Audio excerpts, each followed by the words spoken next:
Thanks for staying with us. Now, to say that technology and innovation has transformed the lives of average Ghanaians, we'll be stating the obvious. This very broadcast is made possible on digital, satellite, and online by methods and machines which seemed impossible some years ago. What is perhaps more thrilling is the pace at which innovators are developing easier ways to do the same things we've been doing for years, and how quickly the public embraces these inventions and in some cases make it an integral part of their lives. I mean, imagine life without WhatsApp Messenger, for instance. Well, joining me in the studio are two men who have found a way to make one of the most daunting tasks quite simple. Arnold Dokenu and Senyo Jitre are with Crust Solutions, creators of the Duty to Go app, which calculates how much it will cost to clear a vehicle from the port using only the chassis number. Welcome, gentlemen. Thank you.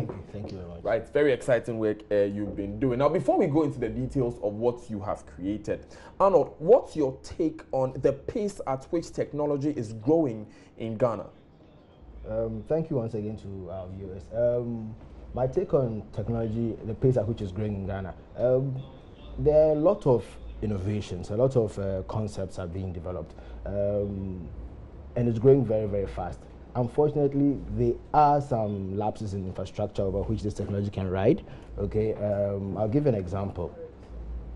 The world over, people put out their apps on Google Play Store. Okay, they find a way to monetize it, and that creates jobs. Okay, but in Ghana, you can develop the app, but you can't sell it. Okay, so why can't you sell it? Well, we've had to do some checks because of our own projects, okay? And Google, who owns Play Store, said that mainly governments or countries have not shown the interest, okay? Because if you're selling something, Google wants to make sure that you're selling the right thing. They need to have some form of presence to be able to handle concerns from users who would buy and have a problem. And so basically, if the governments show interest, engage these partners, then Google may have a presence here, and then we can also have a market to sell. So the technologies are being employed, the skills are there, people are developing, but they are not actually being able to market it. They're not actually able to sell and make any meaningful revenue from it. So they keep getting restricted to free solutions that really don't have that much of an impact. So, Senyo, for companies like your own, which are dedicated to creating apps like this, how do you generate revenue with these challenges that Arnold is laying out? Yes, thank you for getting us here first place. We decided to deploy our solutions through another means in terms of commercializing it. We engaged the mobile money platforms across the telcos. So for us solutions, for instance, if you want to subscribe, you download and the subscription process evokes the mobile money platform, where there you enter your details and the necessary entries for the transaction, the financial transaction to take place.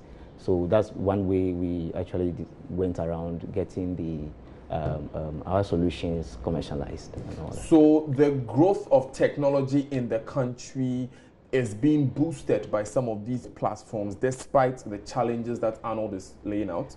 Yes, it helps in boosting the commercialization of some of these platforms. I mean, there are other apps and other solutions that are thriving commercially and on these mobile money or payment systems, and we can make mention of a lot of them that are going through that channel of business. But then to have the wider coverage, if you should be able to have the presence out of Ghana, having Ghanaians anywhere to also participate in some of these solutions that are developed, then you need a bigger payment platform where they can use their credit cards, MasterCard, all of that. Yeah. Right, Arnold, so of all the ways that you could have decided to explore this market of the virtual world, why did you choose this way of getting people to clear their cars, calculate how to clear their cars using an app? Well, basically, it's this came about from a need. Okay, I had a personal experience once. I bought a car. I imported the car. I didn't quite get information about how much it would cost me in duties at the port. I tried to engage an agent. I spoke to the agent. The agent was like I can find out the cost of duty for you, but then I would have to begin the process. Okay, what that meant was that you couldn't make a decision based on the price as to who to engage, because her getting the cost for you was engaging her. Okay, so there wasn't a clear-cut distinction between how much the car cost me in duties and how much her service was. Okay, and there have been personal experiences. There have been informal complaints from people who have had to endure all these things. And so we thought that why not look at the process and see if there's a way we can take out human interaction and automate it and put the information out there for the general public. So, Senor, tell us how it works. How do I, if I have a car I'm interested in, how do I use Duty to Go to know how much it will cost to clear? For Duty to Go is available again on the Android Play Store, on Google Android Play Store. You download the app from the Play Store, and then you subscribe to it. Now, the subscription process is where I was mentioning the moment. That's where it's a yearly subscription for now. So you subscribe, it's 24 cedis subscription via mobile money, and then after that, you have access to the platform, to the app, to check two essential things: the vehicle information. It gives you the vehicle information, and also enables you to auto-calculate how much it will cost you, expected amount, to pay at the point or the port of entry. All the variables that goes into arriving at that, we computed all of that. So it's almost similar. It's auto. You don't need to go about crunching numbers on your own. The app does all of that for you. So walk us through it then. Okay. We have our app here on your device. Yes. Do you have, for instance, I'm sure you have a chassis number that you can help us? Yes, I do. Yeah. To show okay, us. So let's allow the cameras to see what is happening here then. That is the interface, and it's available on which platform? On Google Play Store. We're working for on now. the iOS version actually also. Arnold, you were saying? We're working on the iOS version actually also. also. Okay, so Senor here is opening the app for us now. So you open the app. That's it. Google. That's the home screen, and then you enter your chassis number here. Okay. Okay. As so I've why done. don't you enter? Okay, so you've entered it. Yeah, actually I've entered it now, but it's you just have to be careful and make sure you enter the right chassis number. So it's a 17 character format. It's a 17 character format for So what car is this, if I may know? Okay, this is going to be a Toyota Camry, but then there are some variables we'll get to ours. Okay then. So you enter this and you do a search. This search means that this is going to decode the chassis. The chassis is loaded with hard-coded with information.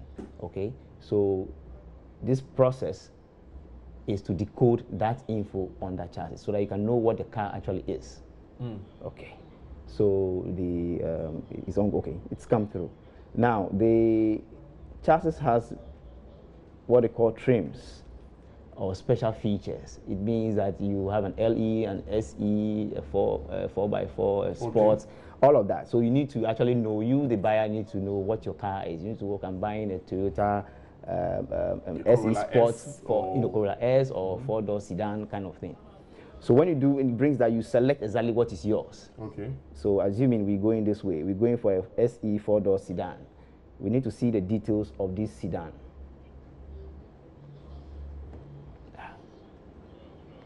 Yeah. So it displays the details for you, and you see it gives you the make of the vehicle, the mode, the trim, the manufacturer, cylinders, type of fuel, and all of that. It gives you all those information, and also gives you the price of the vehicle at the time of manufacture. Okay. Okay, and gives you the plant where it was manufactured and all of that. And this is the information you need typically to clear your car at the port. Yeah, it's all part of this information. You need all of these to be able to do the clearing. Now, then you proceed to, let me get to know how much it's going to cost me to clear this vehicle. So I press the calculate button, and automatically I'm giving the breakdown here. import duties, NHIL, all of that, ECOWAS levy. If it's over age, it does calculate that. If not, it leaves at 0. So even with the chassis number, you're able to tell how old the car is? Exactly. It tells you the year of manufacture and everything. Okay. So you could see, you can now compute, it's computed the various charges here and gives you a total payable for the duty. So for what's this? And one? all this is the total payable for the duty. Okay. At the port. So at this point, you know that okay, this vehicle is going to cost me about $5,122 point whatever dollars to clear. Now, the default screen we have for these calculations in dollars. You can go ahead and do the CD calculation as well to get a CD equivalent of all these.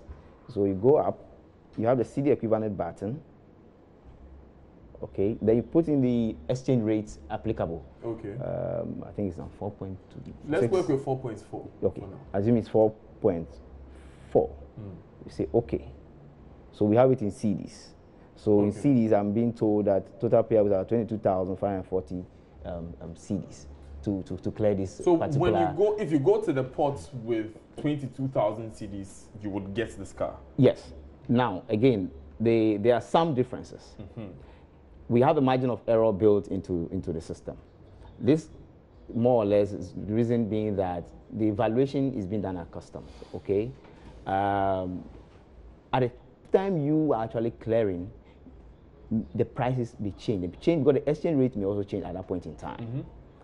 You may check this today, and maybe in a month's time you're ready to ship. It's helped you to be proactive though, but then there'll be a bit of adjustment in the price. Depending on how much, how long it took you to get a car down here and all of that. So that allowance is there, but then we are very close to it. You will not get it. Let's say I will not tell you it's 22,000, only for you to get it is like 30,000. No. Anything at all is going to be plus or minus $20, $30 difference. Yes. You know, okay. In terms of so that's quite accurate in terms of margin of error. Margin, yeah. So Arnold, how can we get access to this app? Well, for now, it's available on the Google Play Store for Android devices. We are, like I said, we are working on the iOS version. It should be out probably in the next month or so. So anybody with an Android device now, anything Android 4.0 and above, can visit the Google Play Store, download it, and subscribe. So that's another way of making your life quite easy. A duty to go up, right? Yes, duty to Interesting. go. Yeah. I think I need myself a car one of these days. So yeah, so you can check. I'll just check it myself. Yes. We'll take a short break for business. I'm sure Emmanuel Abuaji has one of these cars. If he doesn't, there's an app for him. Stay tuned.